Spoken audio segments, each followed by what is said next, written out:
again. Yeah, I appreciate you joining us. Just as a reminder, have had everyone mute their mics. So Jess and I will be asking questions. They'll send them in the chat, and we will send those questions to you. Great. So I'm just going to jump right in. We got some questions submitted when people signed up. So I'm going to kind of give you an easy one to start with. The people want to know, are you a pantser or a planner, and what's your writing process look like? I'm I'm a plantser, somewhere in between, I would say.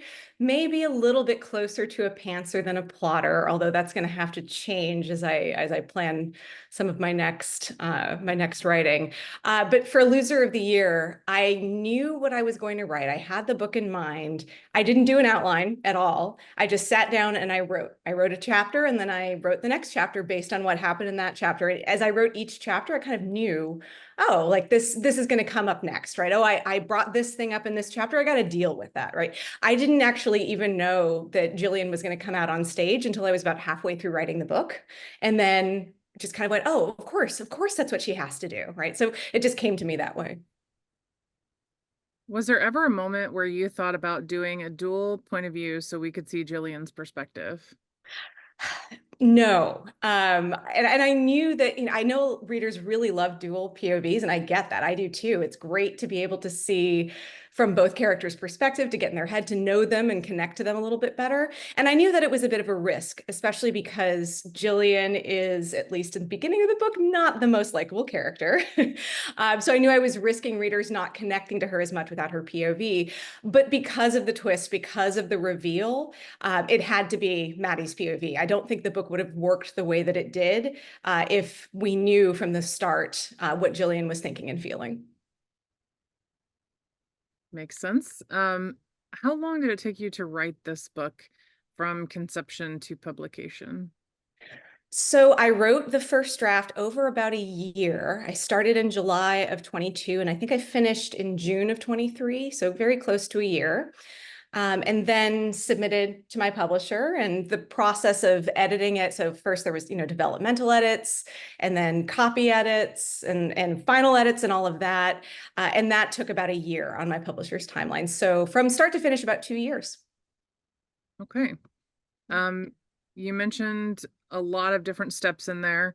What was the hardest part of writing this story or the publishing process? Oh, that's a good question. Because I'll be honest with y'all, writing this book was actually not that hard. The book that I'm working on right now is a lot harder for me than Loser of the Year was. So I'm trying to think about what really was hard.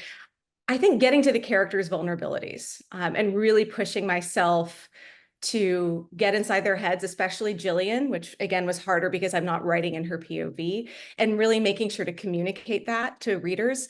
I also knew that the book would only work if I was able to communicate effectively how Jillian got from, I can't be out, I can't sacrifice my life, I have to stay in this little narrow box, to I'm going to come out on stage in front of everybody, which is a huge, huge shift. And so that was, I think, a little bit challenging for me to think about, how do I communicate that effectively to readers so that readers feel like they weren't shut out of that process. Okay. Um, I think you did a good job with that, so I think all that work was worth Thanks, it. Jade. Um, Nadia wants to know, was there a specific reason behind having Jillian in the end be an assistant coach and not a head coach again? Yeah, that was important to me because I needed to communicate that she's in a place right now where she's okay with not being top dog. And part of that is she's worked on that quite a bit. She's in therapy. It's been over 3 years since the events of the novel. And so she's had some time to work on herself, and she's not, where she wants to be just yet, just like all of us are a work in progress. But it was important to me to signal that she's in this place now, 3 years on, where maybe she's not at the top of her game in the way that she was before, but she's happy and she's finding satisfaction in doing the job that she's doing. And why soccer and theater? So theater is easier to answer because that's something that I did in high school. I was a theater kid. I was a slightly less energetic version of Emily when I was in high school. So that gives you a little idea, except that I did not want to become a director. I loved acting. That was my thing. And so I wrote about what I knew. I wrote about high school theater and the experiences that I had in high school theater. I, of course, changed some things, but the energy and the feeling very much comes out of that. And as someone who has acted, it was pretty easy for me to put myself into Maddie's POV. And then in terms of soccer, I knew that Jillian from the beginning, when I immediately conceived of her, I knew she was an athlete. I knew that she was coaching a sport at St. Rita's. And soccer just made the most sense to me in terms of a sport that girls are, I mean, girls do all kinds of sports, of course, but soccer, there tends to be more kind of female energy around that, I think, in terms of popular culture, in terms of our general awareness. And so that seemed right to me. It also seemed like one of the very few sports in which Jillian would have had the ability to have some kind of national success in the mid 2000s. So women's soccer, as everyone who is a fan of it knows, has not really entered the mainstream until recently. But in the mid 2000s, you know, you did have the women's national team. You had all of these teams around the country. And so it seemed plausible for her to have reached that level of success. Well, she certainly did that. So I've got a question from Jodelle. Where did the inspiration come from to write Gillian's character? So, as I think some reviewers and probably a fair number of you have intuited, Jillian is inspired by the character of Sue Sylvester from Glee. I was in Glee fandom many, many, many years ago, and I loved writing Sue as a character. But I was always frustrated when I wrote her that I had to deal with the show's the show was not operating within reality, right? So I had to write this character who I wanted to make real, and I could not make her real because the show insisted on making her a caricature. And so Loser of the Year in a lot of ways started from this question to myself of what if Sue Sylvester, but a human being? And that's how Jillian began. I think she ended up in a very different place than Sue Sylvester. She does share some of Sue's, you know, her sense of ego, right? Her forthrightness, but she's very different in terms of her wounds and in terms of what drives her than Sue is. And that was fun for me to be able to start with this question, then end up with this character that I think changed considerably. Awesome. I have another one here. Do you like pierogies, and have you ever seen a human pierogi hybrid? So I can say that I really like pierogies because a dear friend of mine, Caroline, who was actually one of the beta readers for this book, she grew up in Scranton. And Gladbeck is effectively a fictionalized version of Scranton. Technically, Gladbeck is supposed to be about 45 minutes north of Scranton. So I used Caroline very, very heavily in writing this book for verisimilitude to make sure I got everything right. And anyway, after when the book came out, Caroline and her wife sent me pierogies in the mail, which was incredible. And so I got this amazing package of pierogies and they were delicious. I loved them. I have never seen a pierogi human hybrid, but I had a lot of fun imagining it. And I did see that Sapphic World Book Club posted, I think I saw it on Threads, a guess this book for Loser of the Year by the images. And one of them was of a human, a giant human pierogi hybrid. And that was really fun for me to be like, oh, right, that's what it would look like. I've got a question here from Kaz. Could this story have worked in any other environment other than a Catholic school?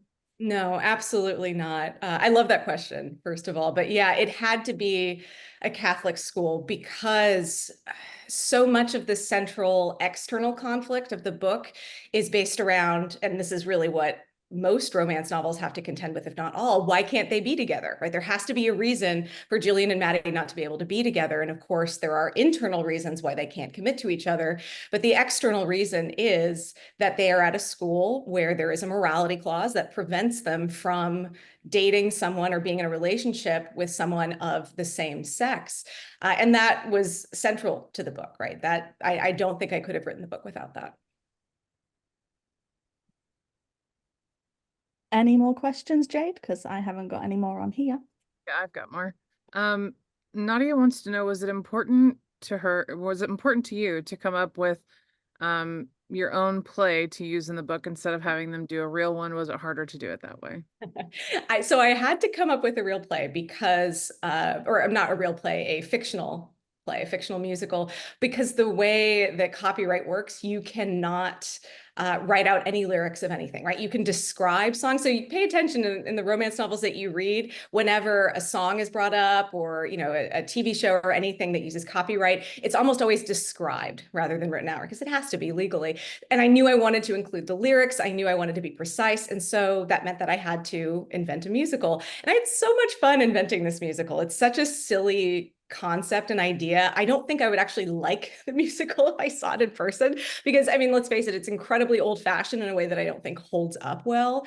But it had to be an older musical because St. Rita's doesn't have, much money to give to the arts program. And I don't think Cynthia would give much money to the arts program, even if she had it. And so they have to get, distribution rights to this script that are, much cheaper than they might be able to afford otherwise. And so it had to be an older musical. It had to be something that was obscure within the world of the book. Yeah, I just had a blast writing it. When Maddie first began at St. Rita's, if she misnamed a student, she would usually call them Emma. Then Izzy's girlfriend at college was called Emma. That's a lot of Emmas. Why? So that was just a running joke that was funny to me. So I am a college professor, and I drew a lot in the teaching sections of the book. I drew a lot on my own experiences. You get repeated names all the time, and there are some names that just come up again and again. For a while, it was Stephanie. I think I had 3 Stephanies one semester, and then now nobody is named. Nobody under 30 is named Stephanie anymore. So Emma is really the most common. Emma, Ava, right? There's all those kinds of names, and so I just thought it was funny to have Maddie think, because there are a lot of Emmas, right? Jillian mentions in the first chapter that, there's these 3 Emmas, right, that are in contention for being the captain of the Peacemakers. And so presumably there are a lot of Emmas at the school, because there would be. And so Maddie is just like, well, this one has to be named Emma. I have to finally get it right, every single time. And she's always wrong, right?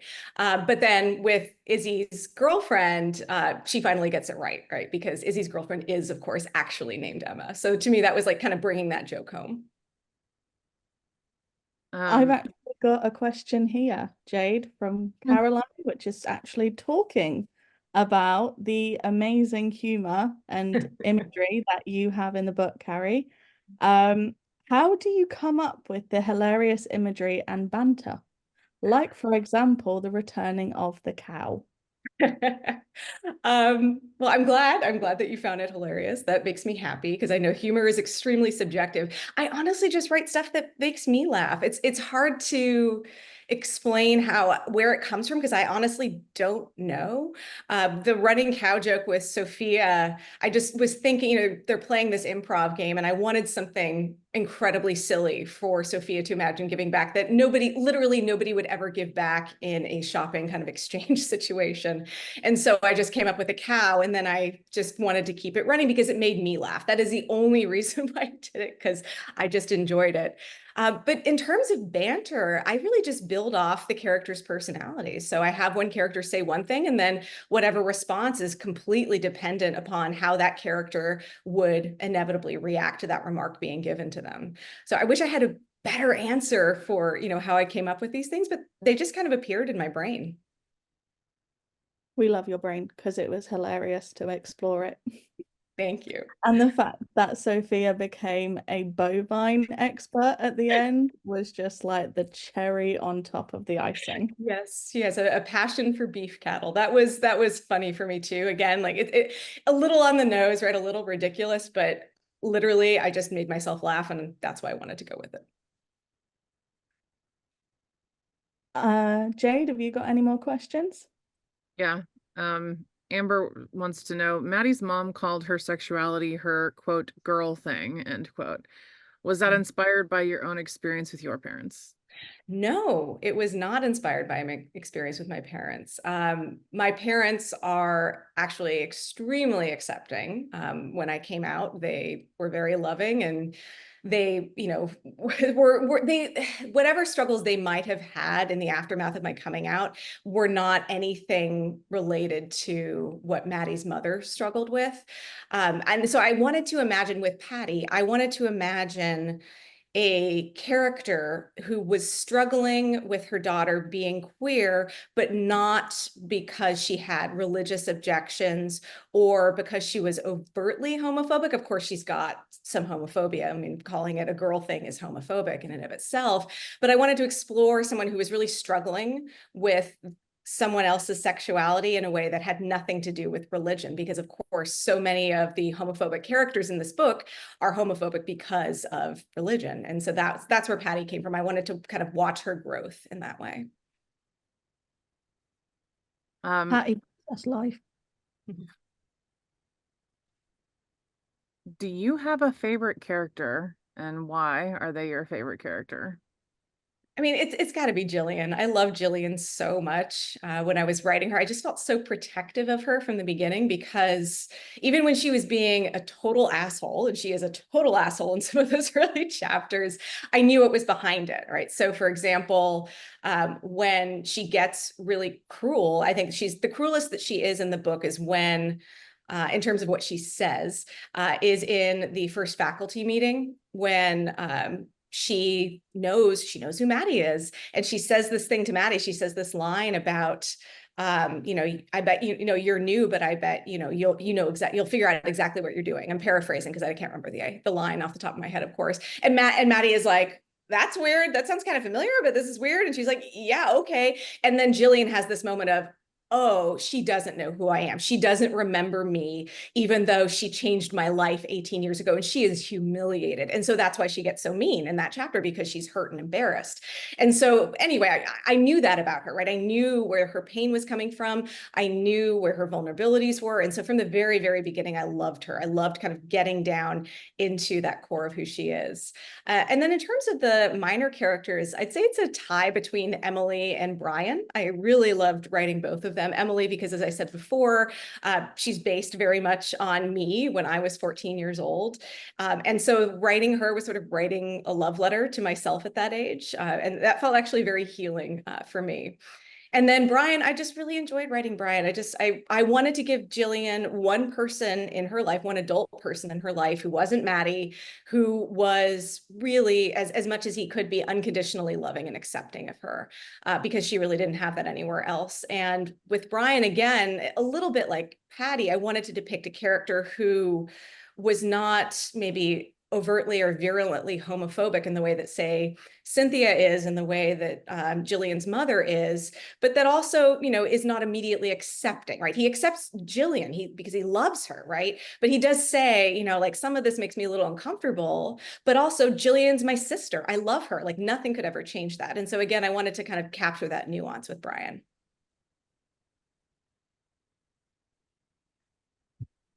Jess, Oh, I've got some. I've got a few here that are sent from a couple different people, but they're along the lines of, we love Olivia and Emily. Will you actually write a spin-off for future Olivia and Emily?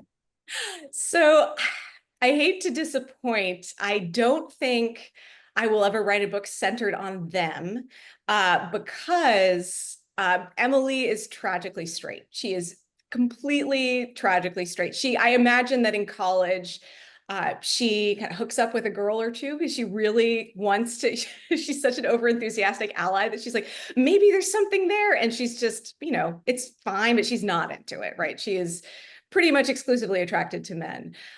So I would never be able to kind of imagine a romance between the two of them, but I do imagine they are lifelong friends. I think, Emily annoys the hell out of Olivia, but Olivia grows to, as she's already growing to at the end of the novel, really grows to love her and rely on her. And they both, I think, just are firmly in each other's corner for the rest of their lives. But I will say, even though there's not going to be a spin-off that is about Emily and Olivia, you will see them again in another format. Oh my God. Okay, breathe. Um, I've got one here from Jodelle. Would you ever consider writing a sequel slash prequel that would be from Gillian's perspective? So I get to kind of build off of my answer to the last question. So I have two projects that I'm working on. So the first is a short story. Those of you who might be familiar with Ilva's anthology collections, they publish collections called After Happily Ever After, where Ilva writers write these stories that are set, of course, after the book is over. And Ilva has asked me to write one for their next anthology, which will be coming out in 2025. So I'm working on that right now. And I won't tell you too much about it, but if you remember in the epilogue of Loser of the Year, Jillian refers to going to her mother's for Thanksgiving, right? And seeing her for the first time after more than 3 years. And so that's what it's going to be about. It's going to be about Jillian and Maddie going back to Gladbeck, and Jillian and her mother. And we will see the kids in that too. But in addition to that, and I can't promise when this is going to be delivered because I got a lot on my plate right now, both in terms of my writing and in terms of my life. But I am working on, and this will be when it's done, it will be released through my newsletter, and it will be totally free for readers. It'll be a prequel story set during the night at Keith Donnelly's house 18 years earlier, the first time that Maddie and Jillian hook up, and it will be from Jillian's POV, as will the story that I'm writing for the Ilva anthology. So you will get to hear from Jillian's POV twice. Damn. I don't have anything that could top that, but I had to, I will say that I really did. I originally intended to write the flashback to that night at Keith Donnelly's house 18 years earlier in the actual book. And then by the time I got to the place where I was planning on including it, I realized two things. Number one, I was already well over my word count. And number two, it would have completely slowed down the momentum of the book. And it just didn't make sense to include it. But I always wanted to write it. I always imagined writing it.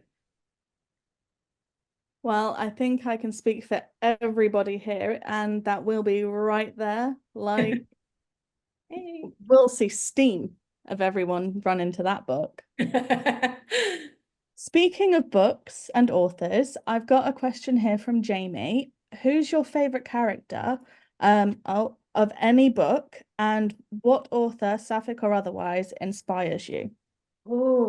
Oh, excellent. This is a hard one. My favorite character in any Sapphic book.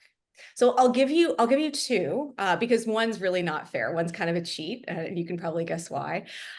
So I'm going to go with a character from my wife's work, and it's even more cheating because this is a character you all do not know yet. It's from her latest book that she's wrapping up the first draft, and I'm so proud of her. It's incredible. I've gotten to read it all the way through. And one of the two MCs from that book, I won't share too much information because I want to let Rosalind share what she wants to share in her own time. But one of the two main characters, her name is Hyra, and she's pretty wild, and she has a wonderful way of seeing the world that is both hilarious in certain respects and also heartbreaking in other respects. And she's just such a beautifully well-realized character. And I think readers are going to absolutely fall in love with her. So that's my cheating answer. And then I'll give another answer. I would say, and this might surprise some of you because this book is not anything like what I write myself, but the character is Denny from Jay's Wrong Number, Right Woman. I love that book. I think it is a masterclass in how to write a low angst or basically almost no angst book, but keep it compelling and draw you in. I love that book so much. And I love Denny. I love the way that Jay wrote her. I love that we got this fat butch character who is wholly deserving of love and care, and she's just so well realized. So I love Denny. And then I miss what's the second part of that question? I missed that. Who is your favorite author, Sapphic or otherwise? So I mean, it's got to be Rosalind. It absolutely has to be Rosalind. I have been a fan of her writing since 2010, I think, is when I discovered her. A lot of you probably know that Rosalind used to write fan fiction before she went pro. She's done a lot of fandoms that she's most well known for. She actually effectively created the Andy Miranda ship. No one had really written it before she did. And so I discovered her through that. And I was a huge fan of her writing. I read the fanfic version of Truth and Measure regularly every year. And again, I want to stress, I did not know her at this time. Like, we had never communicated. So she was my favorite author long before she was my favorite person. And I think she's just an extraordinary writer. I imagine most of you here have already read her. If you haven't, you really, really should. But I think she's just incredible. I think, she does everything extremely well, but her pacing is remarkable to me. And I aspire to her level of skill in that category. And then again, because it is a little bit of a cheat to just name my wife, I love Virginia Black's work. I think Virginia Black is just such a talented writer. She really balances excellent prose with a compelling plot, which I think is really hard to do. I think a lot of times writers tend to lean more in one direction than the other. And I will say for myself, in general, I think Loser of the Year might be an exception because it's kind of plot heavy. I tend towards prose focus rather than plot focus, but Virginia does that so well. And I thought, No Shelter But the Stars is absolutely one of my favorite books of 2024. I just think it's a phenomenal book, and I'm so excited to see what she has in store for us next. Great answers. And at least the ones that I know, I couldn't agree more. I've got kind of a fun one. If you had a choice, would you want Loser of the Year to be turned into a movie or a TV show? And who would you cast as the leads? Oh, that is so hard. So I'll go with a TV show because I love long form, and I would just very selfishly want to roll around in this adaptation as much as possible, although that is presupposing that it would be good and I would like it, right? There's another version of this where they, these theoretical people take Loser of the Year and make it into something that is completely different from what I think it is, right? But we're imagining that it's the way that I would want it to be. I would want a TV show because I would really love that. I love movies, but I'm more of a TV person. I love episodic television. And then in terms of casting, so that one's really hard. And there are a few people that I can think of for Maddie. I might go with Kat Dennings if I curled her hair because she's about the right age for Maddie. She's Ashkenazi Jew, which would matter to me a lot in terms of casting. I would want to make sure that an Ashkenazi actress was cast as Maddie. And she has basically the look I imagine. She's not exactly the way I imagine Maddie. I would say the woman on the cover of the book is a little closer to that. But physically, Kat Dennings is very much like Maddie. And then for Jillian, so I would not have been able to answer that before, gosh, like maybe 3 months ago. But then I watched the show that some of you may know, and it's called Motherland Fort Salem. It's a show that I think a lot of Sapphics have sort of been drawn to because there's a couple of Sapphic ships. The main character is in a Sapphic relationship. And there is a character on the show whose name is General Alder. And General Alder is played by the actress Lynn Renee. And when I saw her for the first time, I went, oh, that looks like Jillian to me. So you guys can Google Lynn Renee. It's Lyne. And of course, Lynn Renee is much more feminine. Jillian's butch. But Jillian is such a specific character type, right? She's 6 feet tall. She's muscular. She's got, dark hair, at least until the very end of the book. And so there's shark cheekbones. Like, there's a look to her that is not found in Hollywood for the most part, but Lynn Renee really comes the closest. Awesome. I would definitely watch that. We're coming up close to time, so I've got just a couple more questions. You mentioned earlier some short stories that you're working on, but we know lots of people are eager for your second book. So is there anything you want to tell us about what you're working on as far as the next book? Sure, absolutely. So my next book is going to be extremely different from Loser of the Year. I'll just say that on the outset. And I'm actually quite honestly a little bit nervous about releasing it because I feel like when you release a debut, that of course that's how people see your writing, right? And they expect a certain thing from you. And my second book is going to be very different in basically every way. Of course, it is Sapphic romance. That's the same. So it's an Ice Queen friends to lovers romance, which is an unusual combination, but I'm having fun with that. It's about a gorgeous and icy woman who has always believed that she's straight, but then she realizes at age 60 that she is in love with her free-spirited best friend. So it's a coming out book. It's a late in life. I mean, it's not late in life in the way that it's usually used, right? 30s and 40s. She's a 60-year-old woman who realizes that she's a lesbian. And the book is really about what is that experience like, right? What is it like to spend your entire life thinking that you're straight, to conforming to a heteronormative ideal, to actually conforming to it very well, right? Being able to fit into it, and then waking up to realize, oh, this isn't what I want for myself. This is what I've never really wanted this for myself. And then how that completely changes you.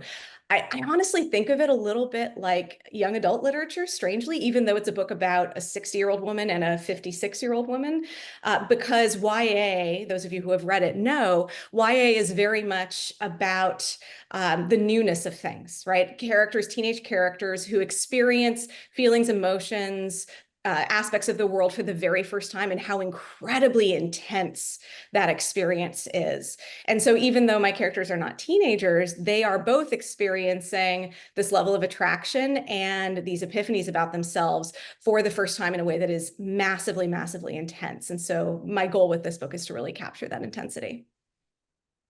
I love it. And then just really quick, we only have so much time and there are so many things that we could talk about and ask. And I'm curious, with the writing, with the story, the characters, the scenes, if there's anything about this book that's really meaningful to you that none of our questions touched on that you'd like to share with us.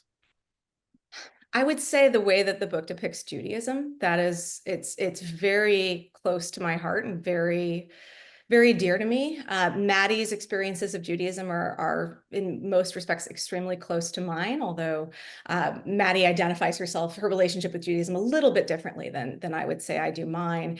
But the Judaism as depicted in the book is from my life, right? It is very much what I grew up experiencing. A lot of the use of Yiddish in the book are words that I grew up hearing. The detail in there about the Hanukkah bush instead of the Christmas tree. My dad had one of those growing up, right? And so I grew up hearing about that.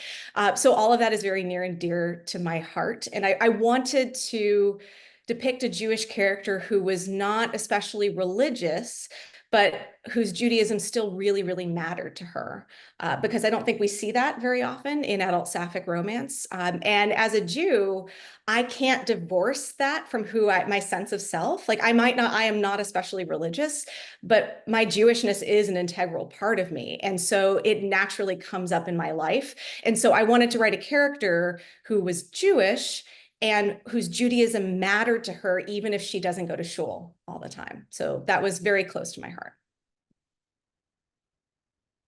Awesome. Thank you. You got time for one more?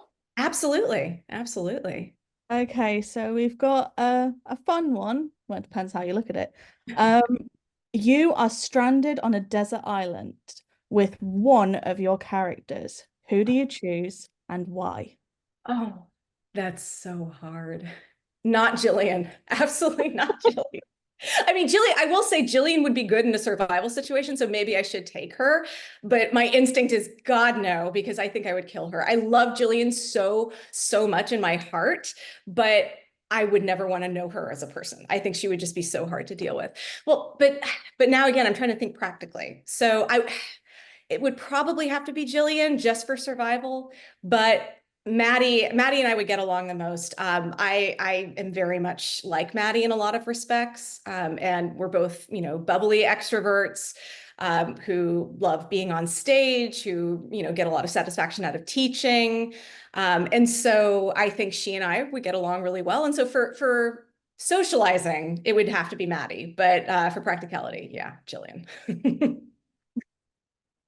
I would pay to see that. Do you want to tell us where we can find you online? Yeah. Your newsletter? Absolutely. I am Byrd Writes, at Byrd Writes, and it's BYRD and then WRITES, on Twitter, which I still refuse to call X, Threads, and Instagram. I'm also on Facebook. I'm trying to use Facebook a little bit more, but I'm Carrie Byrd there as well. That's it. Thank you so, so much for joining us. Thank you. And thank you to everybody for coming. It just means so much to me that all of you read my book and enjoyed it enough to want to be here to listen to me talk about it, to talk about it with each other. Those of you who are writers know that is just the greatest gift that anyone could have, just to know people are reading your book and enjoying it. So thank you to each and every single one of you for reading it, for talking about it, and for being here. It means so much to me.